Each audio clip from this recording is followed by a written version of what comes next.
Hi అండి అందరికీ. ఈరోజు మనము చికెన్ను కొంచెం డిఫరెంట్గా ట్రై చేద్దాము. ఎప్పుడు ఒకే రకంగా చికెన్ సూపు చికెన్ ఫ్రై కాకుండా మంచి గార్లిక్ మసాలాతోటి చికెన్ ఫ్రై చేసుకుందాము.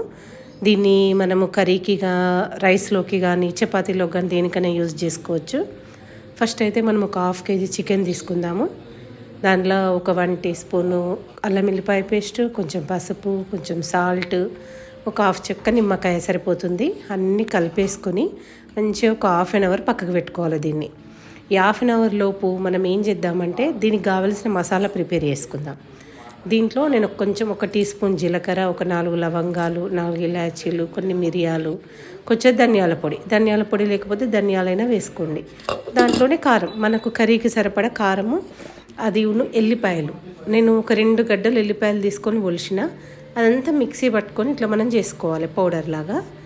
ఇప్పుడు దీంట్లోనే ఒక పెద్ద ప్యాన్ పెట్టేసుకొని కొంచెం ఆయిల్ ఎక్కువనే పడుతుంది. దీనికి ఆయిల్ వేడైన తర్వాత ఒక పెద్ద సైజు ఉల్లిపాయ నేను పొడుగ్గా కట్ చేసుకున్న సన్నగా వేసుకొని అది బ్రౌన్ కలర్ అయ్యే వరకు వేయించుకోవాలి. ఆ తర్వాత ఏం లేదండి, ఇక మనం ఏం వేయాల్సిన అవసరం లేదు. డైరెక్ట్గా మనము ఫస్టే కలిపి పెట్టుకున్న చికెన్ ఉంది కదా, 1/2 hour నానబెట్టి పెట్టుకున్నాం కదా, దాన్ని మొత్తం వేసుకొని ఒక 5 minutes హై ఫ్లేమ్ మీద ఫ్రై చేసుకోవాలి. తర్వాత ఒక 5 minutes తర్వాత దాని మీద మనం మూత పెట్టేసి ఒక 10 minutes or 15 minutes మంచిగా సిమ్ మీద పెట్టుకొని ఉడికించుకోవాలి. చికెన్ పీస్ ఉడికిపోయి కొంచెం కలర్ చేంజ్ అయింది అనిపించినప్పుడు మనము మసాలా ప్రిపేర్ చేసి పెట్టుకున్నాం కదా, అదంతా వేసుకోవాలి. వేసుకొని మెల్లిగా మంచిగా ఒకసారి కలిపేసుకోవాలి. ఒక 3 minutes మనం అట్లా కలిపేసుకున్న తర్వాత కొంచెం వాటర్ యాడ్ చేసుకోవాలి. వాటర్ ఎందుకంటే మనకు గిన్నెకు మసాలా అంతా పట్టుకుంటుంది కాబట్టి అది పీసుకు పట్టడానికే వాటరు, మనకు ఎక్కువ వాటర్ అవసరం ఉండదు. ఈ వాటర్ వేస్తే కూడా మనకు కొంచెం గ్రేవీ లాగా వస్తుంది, రైస్లోకి కూడా బాగుంటుంది ఇట్లా. ఓకేనా.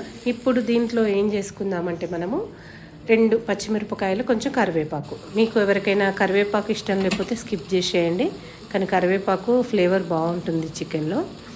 ఇది ఒక్కసారి కలుపుకొని ఒక 3 minutes తర్వాత ఒక 3-4 minutes మనకు ఆ ఫ్లేవర్ అంతా దానికి పట్టిందేదాకా ఫ్రై చేసుకోవాలి. తర్వాత కొంచెం గరం మసాలా, కొంచెం చిల్లీ ఫ్లేక్స్, ఇవి ఉంటే వేసుకోండి, లేకపోతే స్కిప్ చేసేయండి, పర్లేదు.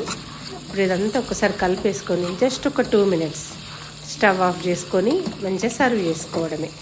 ఈ చికెన్ ఏంటంటే మనకి ఇందులో అల్లం వెల్లిపాయ పేస్ట్ వాడకుండా జస్ట్ ఎల్లిపాయలు కారంతో వేసుకున్నాం కాబట్టి ఫ్లేవర్ చాలా బాగుంటుంది. మీరు కూడా ఒకసారి ట్రై చేయండి. లాస్ట్లో ఫైనల్గా కొంచెం కొత్తిమీర యాడ్ చేసుకొని హ్యాపీగా మీరు చికెన్ని ఎంజాయ్ చేయండి. మీరు దీన్ని ఒకసారి ఇంట్లో ట్రై చేసి మీకు టేస్ట్ ఎలా వచ్చిందో కామెంట్ చేయండి. ఒకవేళ ఇందులో ఏమైనా మిస్టేక్స్ ఉన్నా కూడా కామెంట్ పెట్టండి, అది నేను రెక్టిఫై చేసుకోవడానికి వీలవుతుంది. మీకు నచ్చితే నా ఛానల్ని లైక్ చేయండి, షేర్ చేయండి, సబ్స్క్రైబ్ చేసుకోండి.